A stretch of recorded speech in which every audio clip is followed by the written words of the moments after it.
Hegde mega fertility camp మా యొక్క అన్ని బ్రాంచుల్లో. అపాయింట్మెంట్స్ కొరకు సంప్రదించండి 8880747474.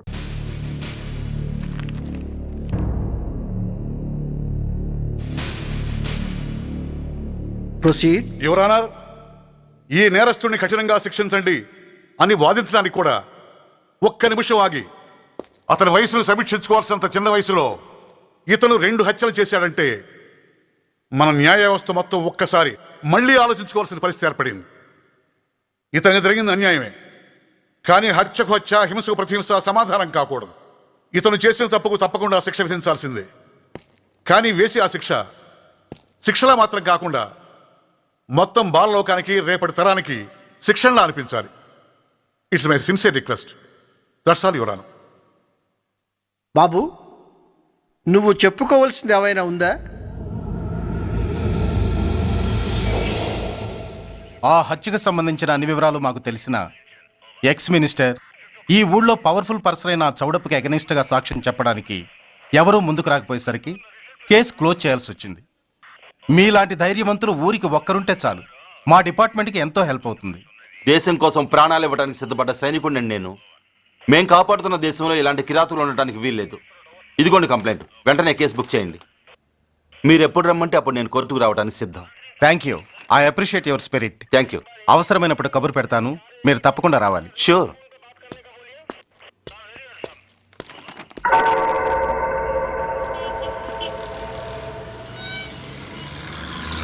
అవును సార్, రిపోర్ట్ ఇచ్చి వెళ్ళాడు. అడ్రస్ తెలుసు సార్, మిలిటరీలో పనిచేస్తాడంట. లీవ్ మీద ఇంటికి వచ్చాడు. వాడి సంగతి మేము చూసుకుంటాం సార్, మీరేం వరి అవ్వకండి. అరే, ఈ మాత్రం దానికి మీరెందుకు సార్, మేమెందుకున్నాం? తెల్లారేసరికి వాడు ఎన్కౌంటర్ అయిపోతాడు. సరేనా?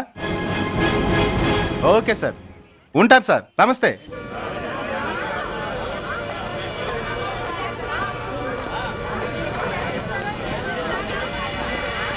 నాన్న, మనం ఈ ఊరోజులు ఎందుకు వెళ్ళిపోతున్నాం? ఈ ఊళ్ళో కొందరు చెడ్డోళ్ళు ఉన్నారు బాబు. ఎవరు వాళ్ళు?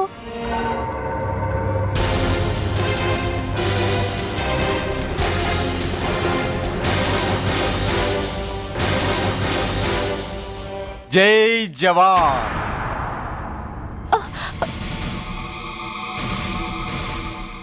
కోర్టుకొచ్చి సాక్ష్యం చెబుతాన్న మిలిటరీ ఆయన చెప్పా పెట్టకుండా ఊరుదిలి పారిపోతున్నారే.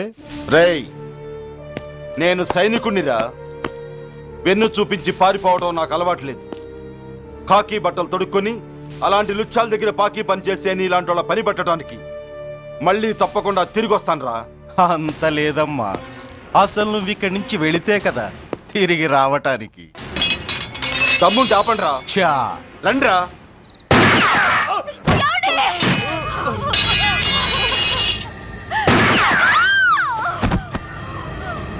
రేయ్ సార్, ఆ 2 శవాల్ని బస్సు వెనక టైర్ల కింద పడుకోబెట్టు.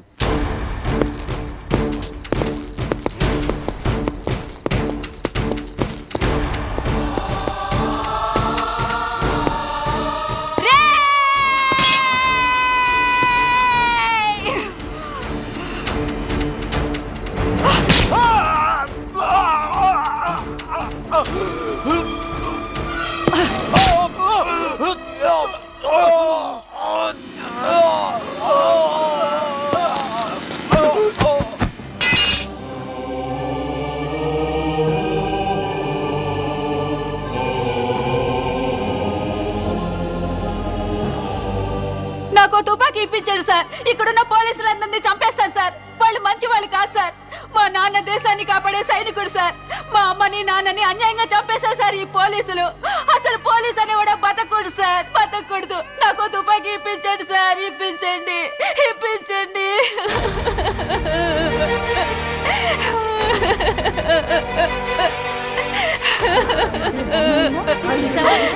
Order, order. The judgment is reserved. Court is adjourned. ఏ తలబట్టేసిందా? మీరా? ఏమో బాగున్నారా? బాగున్నానన్నయ్య. రండి కూర్చోండి. ఏరా, బోర్డర్లో ఉండాల్సిన వాడి కోర్టులో పరిశీలన అయ్యావు. ఎంతసేపు అయింది వచ్చి? ఈ కేసు హియరింగ్ స్టార్ట్ అయ్యేసరికి వచ్చామన్నయ్య. ఇంతకీ ఆ అబ్బాయికి ఏం శిక్ష పడొచ్చు? ఏముందమ్మా, మైనర్ కాబట్టి కొన్నాళ్ళ పాటు రీఫార్మ్ స్కూల్ పంపించాల్సి ఉంటుంది. ఆ శిక్ష వేసేసి చేతులు దులిపేసుకుంటారు అంతేగా? నేరం చేసిన వాడికి శిక్ష వేయటం చేతులు దులుపుకోవడం ఎలా అవుతుందిరా? వాడు చేసింది తప్పు కాదని నీ అంతరాత్మకు తెలియదా? మన దృష్టిలో తప్పు కాకపోయినా చట్టం దృష్టిలో అది నేరం. దానికి శిక్ష వేయక తప్పదు. అసలు శిక్ష అనేది ఎందుకురా? మనిషిలో పరివర్తన తేవటానికి. మీరు వేసే శిక్ష వాణ్ణి తప్పు తెలుసుకొనివ్వదు, తప్పుదారిలోకి మళ్ళిస్తుంది. ఏంటో నువ్వు అనేది? ఆ పసి మనసులో ఎంత ఆవేదన ఆవేశం ఉన్నాయో చూశావు కదా. శిక్షాకాలంలో అవి వాడితో పాటే పెరుగుతాయి తప్ప తరగవు. సమాజం మీద కక్షతో, వ్యవస్థ మీద హేట్రెడ్తో ఓ రెబల్గా సొసైటీలోకి వస్తాడు. దగ్గరకు తీసుకుని ఆదరించేవాళ్ళు లేక మరో క్రిమినల్గా తయారవుతాడు. ఇంతకీ నువ్వు అనేది ఏమిట్రా? మా కన్న కొడుకు ఎలాగూ పోయాడు, వాణ్ణి మేం పెంచుకుంటాం. Yes, we want to adopt him. I appreciate your humanity major Bhargav, but చట్టానికి విచారణ చేయటంలోనూ శిక్ష విధించటంలోనే కాదు, ఆ శిక్షను అమలు చేయటంలో కూడా కొన్ని పరిమితులు ఉంటాయి. శిక్షాకాలం పూర్తి కాకుండా అతన్ని మీకు హ్యాండ్ ఓవర్ చేయటం కష్టం అవుతుంది. ఇంతకీ ఆ కుర్రాడి మీద మీకు ఎందుకంత ఇంట్రెస్ట్? అతను ఓ సిన్సియర్ మిలిటరీ మ్యాన్ కొడుకు సార్. అంటే ఆ చనిపోయిన అతను? He was my subordinate sir. Oh I see. Okay, I will do one thing. ప్రస్తుతానికి ప్రొసీజర్ ప్రకారం అతన్ని రిఫార్మ్ స్కూల్కి పంపిద్దాం. ఈలోగా గవర్నమెంట్కి, లా అండ్ ఆర్డర్ డిపార్ట్మెంట్కి స్పెషల్ పర్మిషన్ కోసం అప్లై చేసి వాళ్ళని ఒప్పిస్తాను. ఆ తర్వాత అతన్ని మీరు తీసుకెళ్ళవచ్చు. Thank you very much sir. వస్తాం సార్. మంచిది. మేజర్ గారు, ఆ కుర్రాడిని మీరు ఏం చేద్దాం అనుకుంటున్నారు? ఏ డిపార్ట్మెంట్ అయితే అధికార దుర్వినియోగం చేసి ఓ నేరస్తుని తయారు చేసిందో అదే డిపార్ట్మెంట్లో చేరుస్తాను. I will make him an honest police.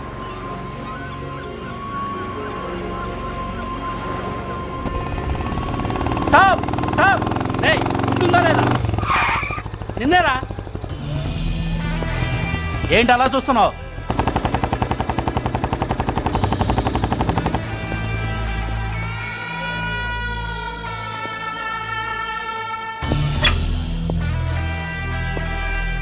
ఏంట్రా? ఏంటి మీదకి వస్తున్నావు? ఏమన్నావురా? సిగ్నల్ పడకుండా ఎందుకు వెళ్ళావు?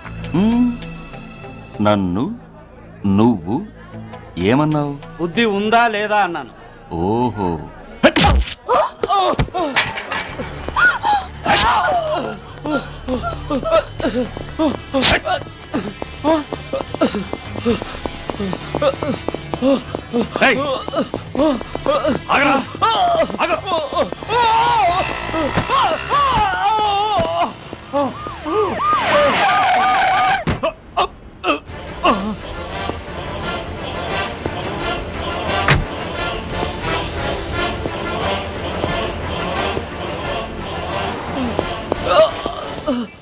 అతని హాస్పిటల్కి తీసుకెళ్ళండి.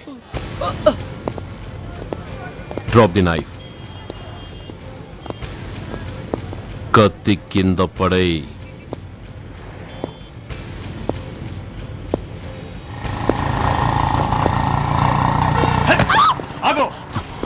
ముందుకొస్తే దీన్ని చంపేస్తా. చంపే. చంపితే ఏమవుతుంది? నిన్ను చంపడం నాకు ఇంకా తేలికవుతుంది. కమాన్, చంపే. ఆలోచిస్తావే కిల్లర్?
నమస్తే సార్.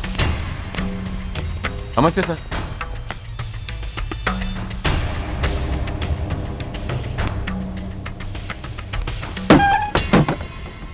నేనెవరిని? మీరు అదే నేనెవరిని? మినిస్టర్ అప్పలనాయుడు గారు సార్. మరి వాడేవాడు? మీ అబ్బాయి గారు సార్. అంటే అది తెలిసే వాడిని లోపలేసావా? ఎఫ్ఐఆర్ ఎక్కడ్రా? ఆ?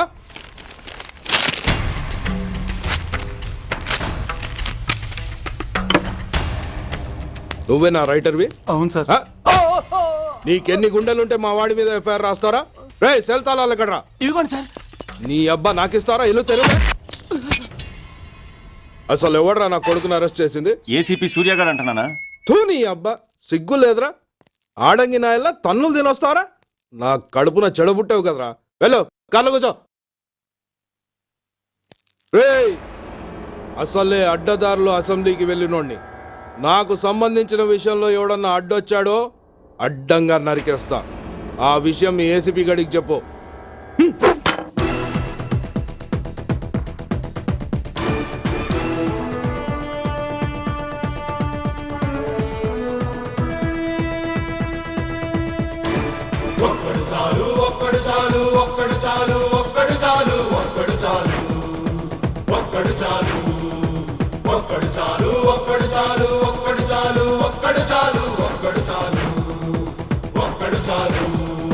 దేశమాత నుదుటి గీత మార్చేందుకు తిరుగులేని కొత్త రాత రాసేందుకు ఒక్కడు చాలు ఒక్కడు చాలు ఒక్కడు ఒక్కడు ఒక్కడు చాలు ఒక్కడు చాలు ఒక్కడు చాలు.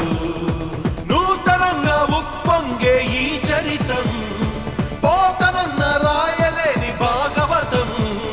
విశ్వమంతా విస్తుపోయి భరత జాతి వంక చూడ బలవంతుడొక్కడు చాలు ఒక్కడు చాలు.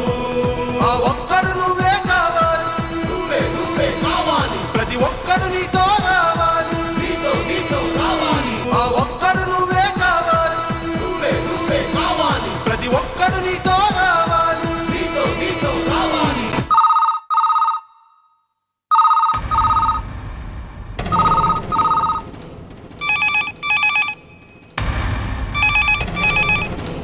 Commissioner here. ఏంటి ఏ పోలీస్ స్టేషన్లోనూ ఫోన్లు ఎత్తడం లేదా? ఏమయ్యారు వీళ్ళంతా?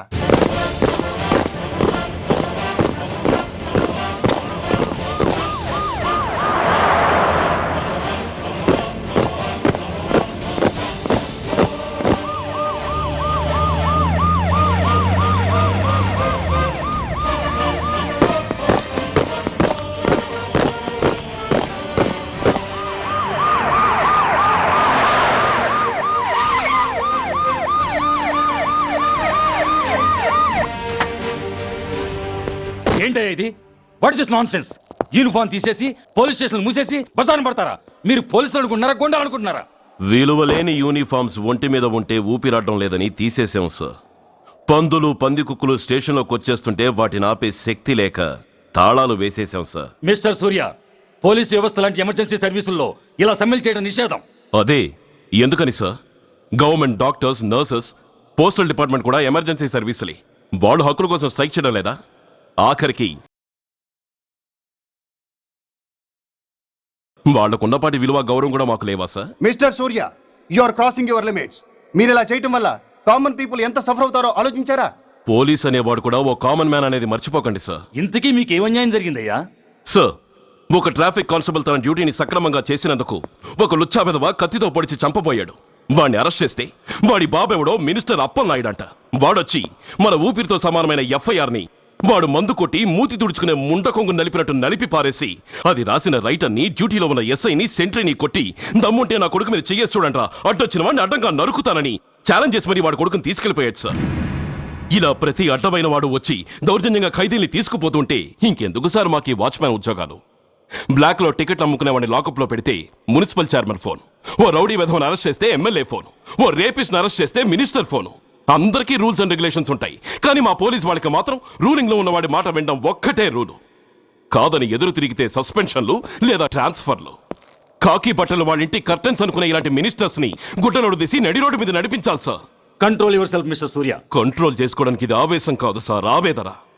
ఒక పొలిటీషియన్ కారిడోర్ తీయడానికి పోలీస్ కావాలి. వాడు చేసిన తప్పుడు పని వల్ల కడుపు మండిన అన్నల బుల్లెట్ల గడ్డుగా పోలీస్ కావాలి. ఆఖరికి వాళ్ళ పెళ్లాల బ్యూటీ పార్లర్కి వెళుతుంటే తోడుగా పోలీస్ కావాలి.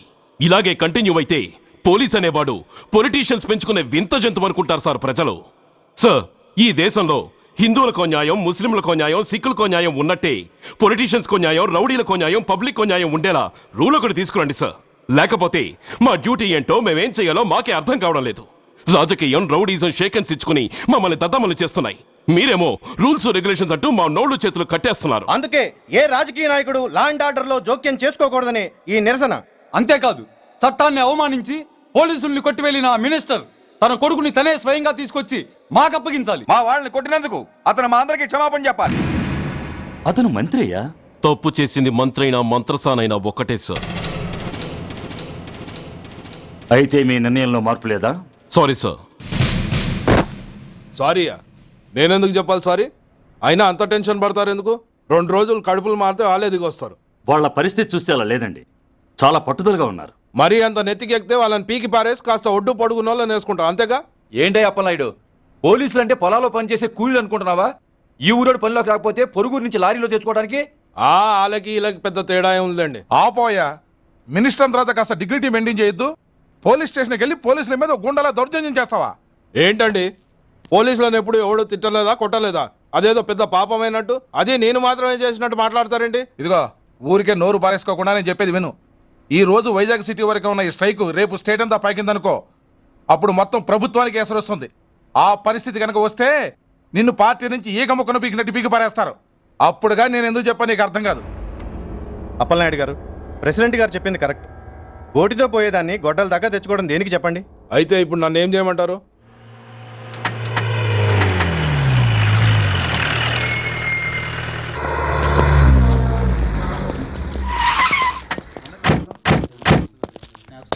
హలో, మా ఈ నిరసన పబ్లిసిటీ కోసం కాదు, మా ప్రాబ్లం సాల్వ్ చేసుకోవడం కోసమని మీకు ముందే చెప్పాను. మళ్ళీ ఎందుకు వచ్చారు? మినిస్టర్ గారు రమ్మంటే రాకుండా ఎలా ఉండగలం సార్? మినిస్టరా? ఏ మినిస్టర్? అప్పలనాయుడు గారే సార్. అదిగో అప్పలనాయుడు గారు వచ్చేసారు, పదండి.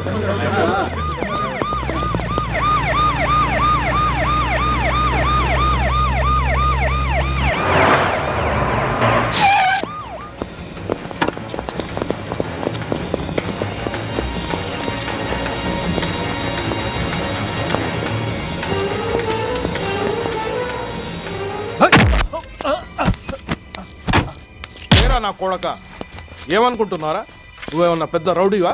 నా పరువు తీసేసావు కదరా, నా కడుపును చెడబుట్టావు కదా. పోలీసులు అంటే ఎవరు అనుకుంటున్నారా? వాళ్ళు మనల్ని కాపాడేవాళ్ళరా? వాళ్ళనే అవమానిస్తావా? వెళ్ళరా, వెళ్ళి వాళ్ళ కాళ్ళ మీద పడి క్షమాపణ అడుగు, వెళ్ళవు. వీడు చేసిన వెధవ పని తెలియక కన్న తండ్రిగా తొందరపడి వీడిని తీసుకెళ్లాను.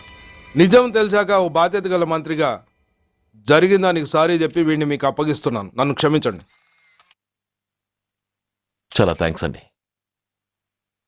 ఇంకా మీరు కెమెరాలు ఆపండి. మినిస్టర్ గారు మిమ్మల్ని పిలిపించిన కార్యక్రమం అయిపోయింది, మీరంతా బయలుదేరచ్చు ప్లీజ్. పిలవగానే వచ్చినందుకు మీ అందరికీ చాలా థ్యాంక్స్.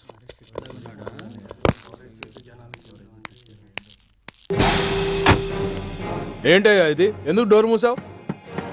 సెక్యూరిటీ, అలా చూస్తూ నిలబడతా అండి. ఏంటయ్యా ఇది? మీరు చెప్పింది చేశానుగా, నా కొడుకుని మీకు అప్పగించాను, మీ అందరికీ సారీ చెప్పాను, ఇంకా ఏంటి? చేసిన ప్రతి తప్పుకి సారీ అంటమే శిక్ష అయితే లా బుక్లన్నీ పాకెట్లో పెట్టుకునే డైరీ సైజుకి పడిపోతాయి.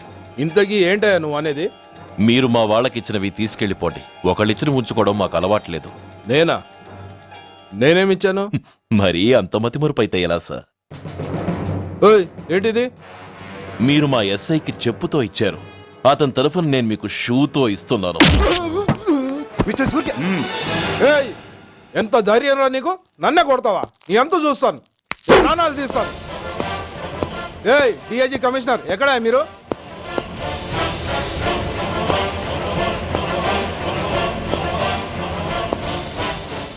ఇది మా రైటర్కిచ్చింది,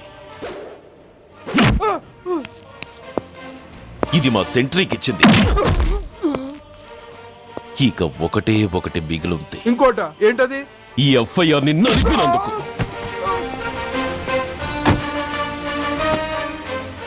ఇక మీరు వెళ్ళండి. డ్రైవర్, వాడిని తీసుకెళ్లి లాకప్ లో పెట్టండి. ఇక మీరందరూ డ్యూటీలో జాయిన్ అవ్వచ్చు.